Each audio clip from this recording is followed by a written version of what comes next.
জামিন পেয়ে কি আপনি খুশি? হ্যাঁ আমি খুশি। আমার বাচ্চার জন্য অনেক খুব ভালো হলো, আমার অনেক খুশি। আপনি বললেন যে পুলিশ আপনাকে ধরতে চায়নি, কারা তাহলে এটা?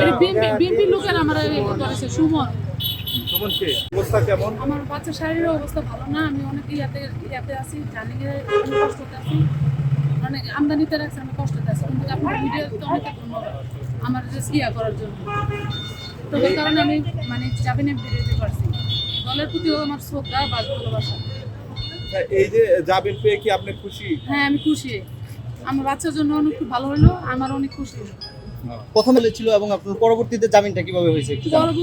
প্রথম আদালতে আমার বাচ্চা দেখে নাম মঞ্জুর করছে, পরে মিডিয়ার ব্যাপারে দেখে পরে আমাকে জামিন দেওয়া হয়েছে। কয়টার সময় জামিন হয়েছে?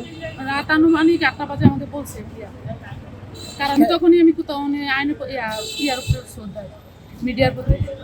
আচ্ছা, পরবর্তীতে এই কাশিমপুর কারাগারে কখন এসেছেন এবং আজকে কখন বের হলেন?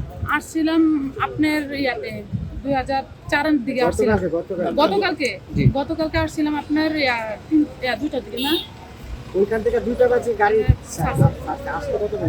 আসতে সন্ধ্যা।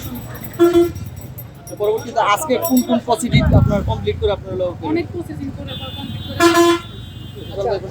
রাজনৈতিক পরিচয় একটু জানতে চাই। রাজনীতি করলে আমি একটা সাধারণ একটা কর্মী, আমার কোনো পদ প্রতিপন্ন মানিক ভাই পিছনে মোবাইল আমি একটা সাধারণ কর্মী। এটা তো জুম থাকতো আমি সামনে নাও লাগে। পদ নাই এখন, আমি একটা কর্মী। তাহলে আমি দলকে ভালোবাসি। আপনাকে যে ধরলো তাহলে কোন হিসাবে ধরলো? বলছে যুব মহিলাদের হিসেবে। তাই মানে বাচ্চাকে কোথায় দেখাবেন? বাচ্চা আবার হসপিটালে দেখাবো। আপনি বললেন যে পুলিশ আপনাকে ধরতে চায়নি, কারা তাহলে এটা? বিএনপি লোকের আমার করেছে সুমন। সুমনকে যুব দলের সেক্রেটারি। হ্যাঁ